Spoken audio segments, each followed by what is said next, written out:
Shalom saudara pemirsa yang dikasih oleh Tuhan, kembali kita berjumpa dalam program yang indah, Tahun Baru. Tentu konsepsi kita kalau berbicara soal baru, bukan hanya menyinggung soal pakaian, bukan hanya menyinggung tentang pekerjaan baru. Mungkin anak-anak muda, tahun baru pasti juga pacar baru. Bukan hanya itu.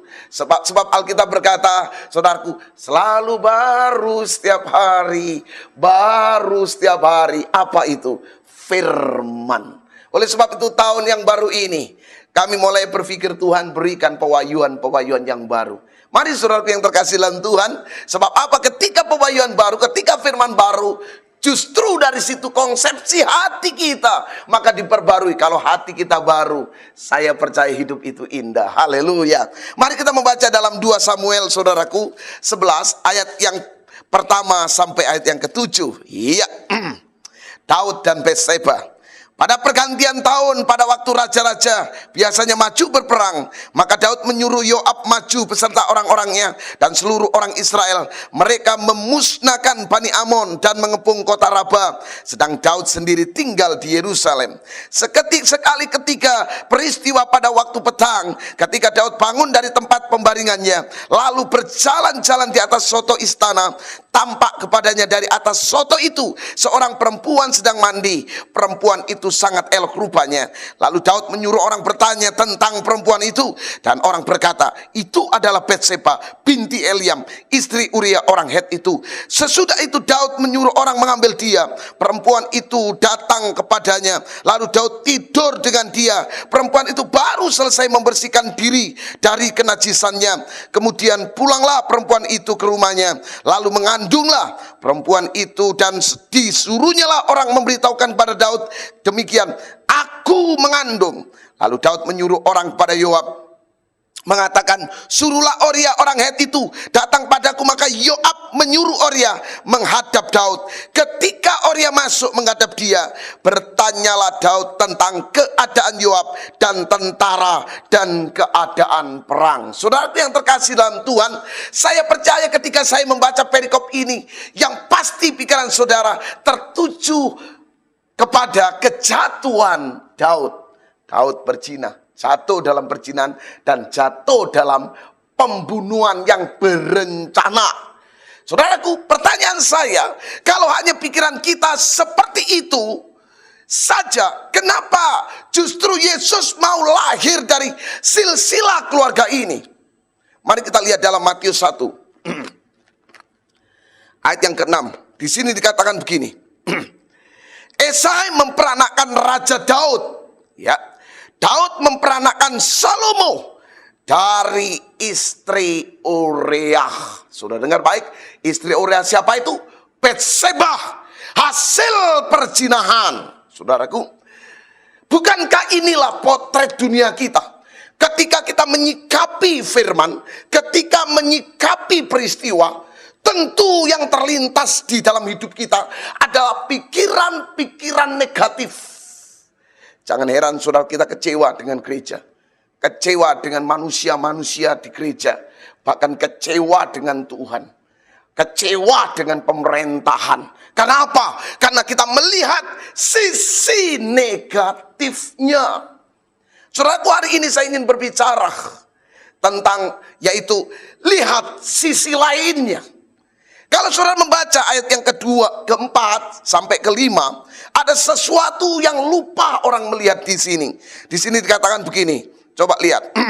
Sesudah itu Daud menyuruh orang mengambil dia. Coba lihat, perempuan itu datang kepadanya, lalu Daud tidur dengan dia. Perumpamaan, perempuan itu baru selesai membersihkan diri dari kenajisannya. Kemudian pulanglah perempuan itu ke rumahnya, lalu mengandunglah perempuan itu, dan disuruhnyalah orang memberitahukan kepada Daud, demikianlah aku mengandung. Saudaraku, tidak banyak orang mengerti tentang perikop ini. Hanya dilihat dari sisi negatifnya, maka engkau akan, saudaraku, a priori, maka engkau akan mendiskreditkan orang. Tetapi satu hal, di sini ada kalimat yang bagus. Perempuan itu habis, di sini, saudaraku, perempuan itu selesai membersihkan diri dari kenajisan. Hanya ibu-ibu yang mengerti, hanya kaum wanita yang mengerti. Habis haid. Kalau saudara lihat secara medikal, saudaraku, setelah haid, saudaraku, ya, itu adalah masa subur. Ya, ini juga tentang KB yang Tuhan sudah berikan, saudaraku. Rupanya saya mendapat pewahyuan dari sini. Kalau saudara lihat ini bukan sebuah kebetulan. Alkitab menulis. Rupanya Alkitab ingin menuliskan bahwa ya kita harus melihat sisi baiknya. Apa sisi baiknya dari peristiwa ini, pendeta? Yaitu masa subur itu. Lihat saudaraku, saya percaya tahun ini saya tidak melihat sisi negatifnya, tapi saya melihat sisi positifnya. Katakan, tahun ini adalah masa kesuburan. Kalau masa subur tahun ini, kau tanam apa saja, kau lepaskan apa saja, cepat mengandung, cepat berbuah, cepat bereaksi. Itu maksudnya. Kalau saudara mendengarkan program ini, senggol teman, senggol istrimu, mama, tahun ini tahun masa subur. Ya, saya melihat sisi baiknya, sisi positifnya dari peristiwa ini, seperti yang Yesus lihat. Rupanya Yesus lahir dari masa kesuburan. Walaupun caranya itu adalah keadilan Allah, kita tidak mengerti. Tapi saya pastikan tahun ini tahun kesuburan. Ibu, jangan merasa loyo, ibu. Jangan merasa goncang. Oleh sebab itu, saudara yang kekasih dalam Tuhan, sebelum kita saudara mendengarkan program ini, ya saudaraku, mari kita dengarkan satu pujian yang indah. Maju terus dalam Tuhan, Tuhan berkati. Haleluya. Hanya hadirat-Mu, tempat yang ku rindu, tempat yang terindah, tempatku menyembah-Mu. Segala keluh kesahku dan berat bebanku, Kau ganti sukacita saat ku di hadirat-Mu.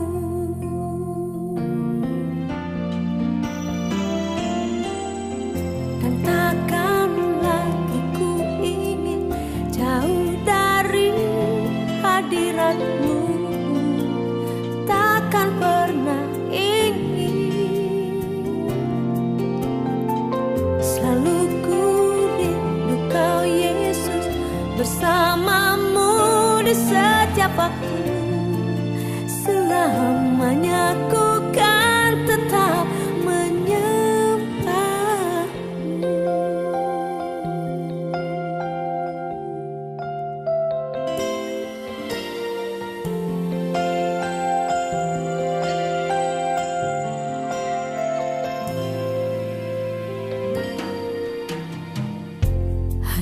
hadirat-Mu, tempat yang ku rindu, tempat yang terindah, tempatku menyembah-Mu.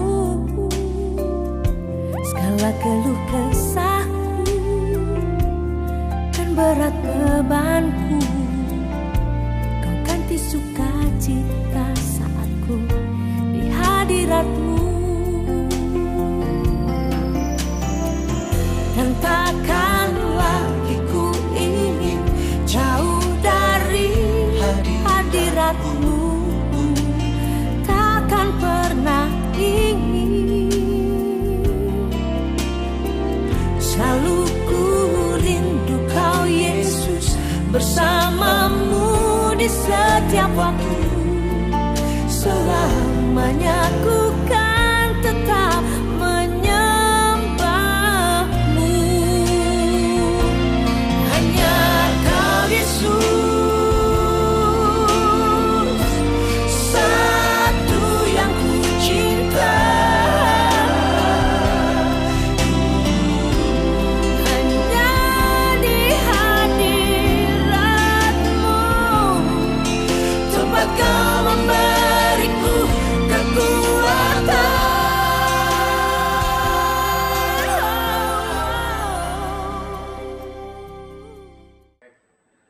Puji Tuhan, haleluya. Saudara yang terkasih dalam Tuhan, saya percaya saudaraku mendapat berkat dari pujian tadi.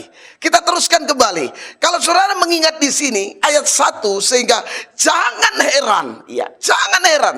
Ayat 1 dikatakan pada pergantian tahun. Kata pergantian tahun ini disebut kata ganti, dalam bahasa Ibrani disebut namanya hayah, penentu. Saudara yang terkasih dalam Tuhan, tahun ini adalah tahun kesuburan.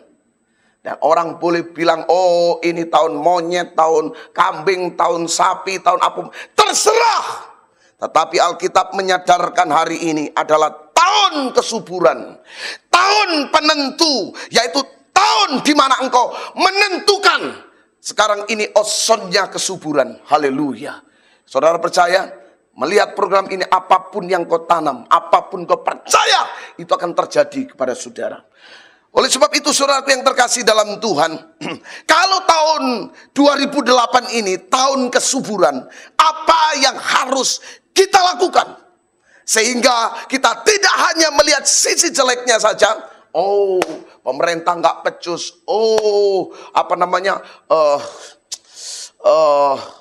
Ekonomi nggak menentu katanya. Seluruh sembako naik, BBM naik. Saudaraku, semuanya boleh naik. Kalau Roh Kudus turun, itu indah. Haleluya. Oleh sebab itu saudaraku di sini, mari kita lihat. Kalau tahun 2008 ini tahun kesuburan, haleluya. Apa yang harus kita lakukan? Ini yang penting. Karena kau yang menentukan. Katakan, saya yang menentukan. Karena Yesus sudah bekerja dalam hidup saya. Mari kita lihat ayat yang pertama saudaraku. Pada pergantian tahun, pada waktu raja-raja biasanya maju berperang, maka Daud menyuruh Yoab maju beserta orang-orangnya dan seluruh orang Israel. Mereka mengepung, memusnahkan Bani Amon dan mengepung kota Raba. Sedang Daud sendiri tinggal di Yerusalem. Dengar baik, saudaraku. Tahun ini Tuhan katakan tahun kesuburan. Tetapi persoalannya, kalau ini memang tahun kesuburan pendeta, apa yang harus kita lakukan? Pertama, saudaraku, mari kita bangkitkan semangat perang rohani kita, bukan jasmani kita. Hidup ini, kata Alkitab, peperangan kita bukan melawan darah dan daging, tetapi melawan penguasa-penguasa di udara. Kapan? Terus, anytime. Saudaraku, kita tidak bisa merubah keadaan, tetapi untuk merubah hati bisa toh, gitu ya. Saudara yang terkasih dalam Tuhan, coba lihat. Ya, ada suatu ketika kecelakaan, jebret begitu. Seorang ibu ini kehilangan suaminya karena suaminya ini kecepit mobil dan akhirnya meninggal di tempat. Wah, stres istri ini, saudaraku. Seorang istri stres karena dia melihat secara, saudaraku, secara kasat mata dia lihat di depannya suaminya meninggal, saudaraku.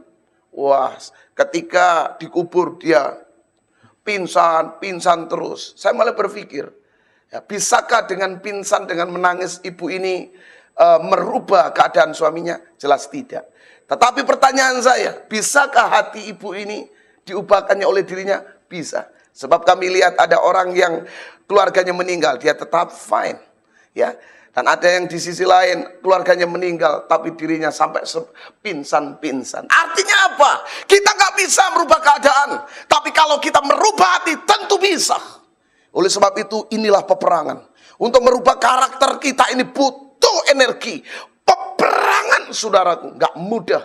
Untuk merubah hati yang sombong itu nggak mudah. Tapi saya percaya kalau engkau bisa melawan kesombongan dan rendah hati, saat itu berkat-berkat kita akan alami. Haleluya.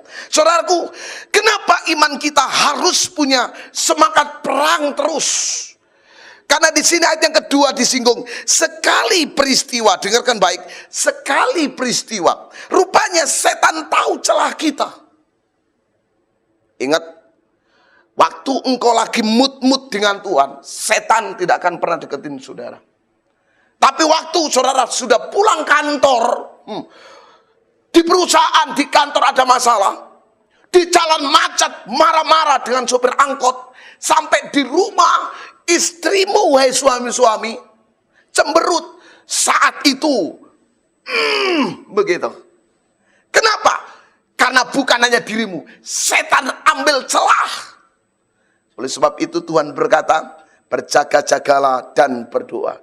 Koneksi yang menjadi pergabungan dalam hidup kita untuk semakin maju. Berjaga-jaga dan berdoa. Artinya apa? Waspada. Setan bisa pakai apa saja dan setan bisa pakai siapa saja. Saudara yang terkasih dalam Tuhan, kalau setan saja tahu celah persoalannya, kenapa kita nggak tahu celah? Sementara Tuhan ada dalam hidup kita.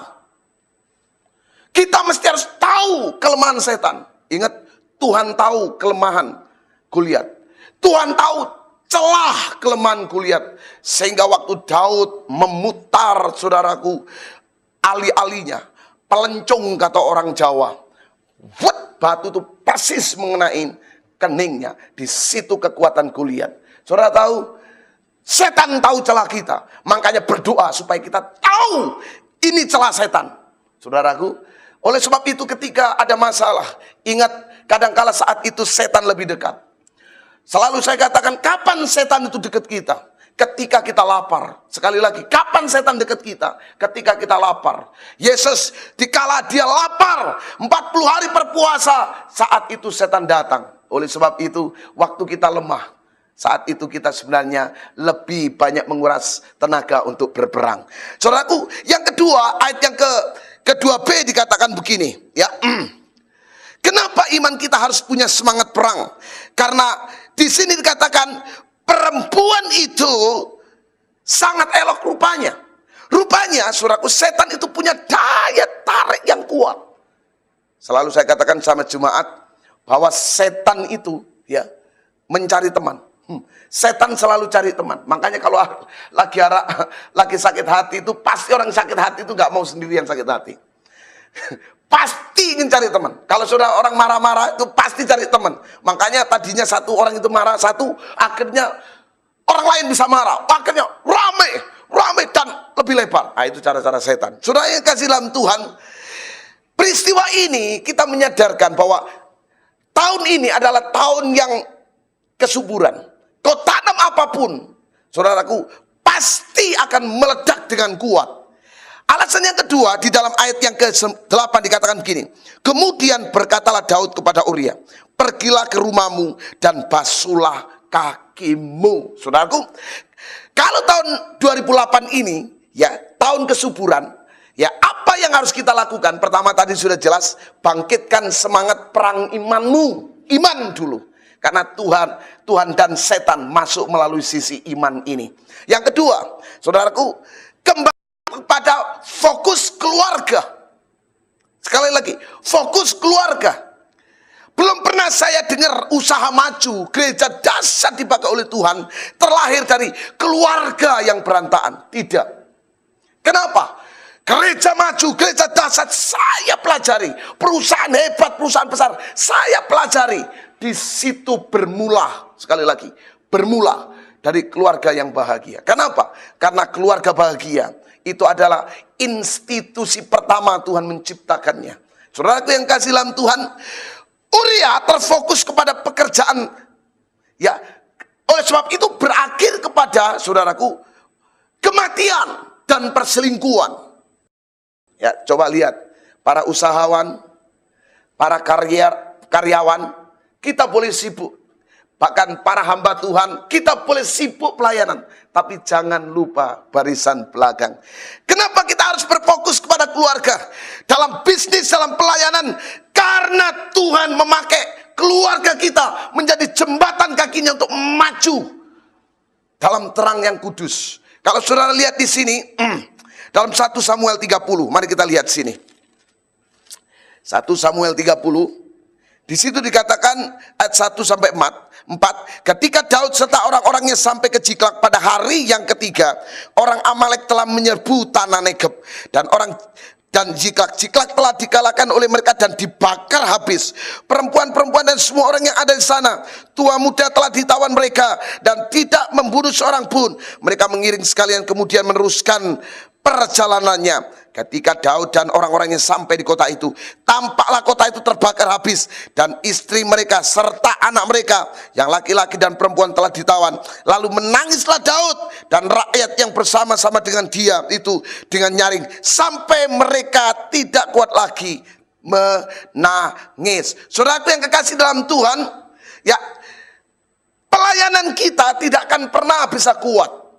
Usaha kita tidak akan pernah mendapatkan berkat besar. Sebab apa? Inti dari segala sesuatu Tuhan sudah canangkan melalui sumber keluarga. Kalau kita di dalam keluarga indah, adalah home sweet home. Keluarga kita itu adalah keluarga yang manis. Surga itu ada di keluarga kita di bumi. Surga bukan ada di diskotik, Pak. Ya, surga bukan ada di tempat hiburan. Kalau engkau kembali ke keluarga, perhatikan anak-anakmu, istrimu, suamimu. Itu adalah orang-orang yang berarti dalam hidupmu. Maka terciptalah surga di situ. Kenapa? Alasannya pertama, saudaraku, karena kalau kita ini tidak perhatikan ke keluarga, setan itu incar ke situ. Karena apa? Setan mengincar barisan belakang sekali lagi. Sehingga jangan heran banyak seorang ada hamba Tuhan, hebat dipakai Tuhan, tapi anaknya saudara hancur. Banyak pengusaha-pengusaha hebat, saudaraku, anaknya hancur. Karena setan sekarang ini mengincar barisan belakang. Alasan yang kedua, saudaraku, ya, dalam 1 Samuel 10, kalau saudara membaca di situ, ya, ayat yang ke-21, sesudah itu disuruhnyalah suku Benyamin tampil ke muka menurut kaum keluarganya. Maka didapatilah kaum keluarga Matrik, akhirnya disuruhnyalah kaum keluarga Matrik tampil ke muka kaum demi kaum, seorang demi seorang. Maka didapatilah Saul bin Kisi, tetapi ketika didapati ia tidak ditemukan. Sebab itu ditanyalah pula kepada Tuhan, apakah orang itu juga datang kemari? Tuhan menjawab, sesungguhnya ia bersembunyi di antara barang-barang. Siapa yang bersembunyi? Saul. Rupanya saudaraku, kenapa kita harus berfokus ke keluarga? Karena setan mengincar barisan belakang ini. Yang kedua alasan, kenapa kita harus kembali ke keluarga, saudaraku? Karena apa? Di dalam keluarga kita tidak ada aset. Tahukah engkau bahwa dari 4 anakmu nanti ada penguasa di salah satunya? Saudara, jujur, saya orang kampung. Saya terlahir dari tempat yang paling nggak ada listrik, saudaraku. Nggak ada apa-apa. Tapi justru melalui itu Tuhan pakai dengan dahsyat. Saudaraku, justru dari situ Tuhan pakai dengan dahsyat. Karena apa? Orang tua saya selalu menanamkan bahwa ingat, boleh kita ini miskin, itu bukan berarti kita miskin, tapi yang penting mentalitas kita, kata orang tua saya. Oleh sebab itu saudara yang kekasih dalam Tuhan, ini alasan yang kedua yang terakhir. Mari kita lihat dalam Kejadian 26, dikatakan dengan jelas begini. Kejadian 26 ayat yang ke 12 dari 11 dulu. Lalu Abimelek memberi perintah kepada seluruh bangsa itu, supaya siapa mengganggu orang ini atau istrinya, pastilah ia akan dihukum mati. Maka menaburlah Ishak di tanah itu. Dalam tahun itu juga mendapatkan hasil 100 kali lipat, sebab ia diberkati Tuhan. Yang ketiga alasannya, saudaraku, kenapa tahun ini kita ini, ya, tahun 2008 buat saya tahun menabur. Waktu tahun ini subur, saatnya kita ini, pertama, kita harus bangkitkan semangat pelayanan kita. Yang kedua, kembali kepada posisi keluarga kita. Yang ketiga, saudaraku, marilah kita banyak menabur. Menabur sekali lagi. Ya, tentu menaburnya ini harus keluarga kita dulu baik dulu, baru kita menabur. Di sini katakan Ishak sadar tanpa pemulihan keluarga dulu, taburan kita tidak ada kuasanya.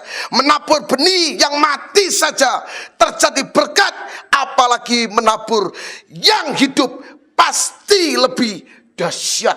Kalau saudara lihat Daud saat itu menabur pertobatan. Pertobatan. Saya kadang-kala berbicara kepada anak saya, maafkan saya. Saya berkata sama istri saya, maafkan saya. Saya berkata kepada jemaat, maafkan saya. Bapak Ibu, kenapa ada masalah? Mungkin selama ini engkau merasa hebat, merasa suci, merasa senior, merasa kudus. Katakan, kalau memang salah, katakanlah salah. Katakanlah salah. Mari kita berdoa. Bapak yang baik, kami menyadari Tuhan untuk tahun ini. Engkau berkata bahwa ini tahun penentu. Tahun kesuburan buat kami. Orang lain melihat sisi jeleknya, tapi bagi kami melihat negara kami, gereja kami, keluarga kami adalah tahun subur. Tergantung dari kami Tuhan. Mulai hari ini Tuhan Yesus, kami akan tetap aktif dalam melayani, aktif dalam melakukan kekudusan. Kami akan terfokus kepada keluarga kami. Bukan hanya gereja, bukan hanya pekerjaan, tapi keluarga kami. Dan yang terakhir kami akan menabur banyak Tuhan. Menabur pengampunan, menabur kasih, menabur senyum, menabur Tuhan pengharapan Tuhan. Dan kami percaya ketika Tuhan menyertai kami, Tuhan akan pulihkan segalanya. Dalam nama Yesus kami berdoa. Haleluya. Amin. Dan sekarang kalau saudara ingin hubungi kami, ada nomor-nomor yang tersedia. Maju terus dalam Tuhan. Tuhan Yesus memberkati saudara. Haleluya. Amin.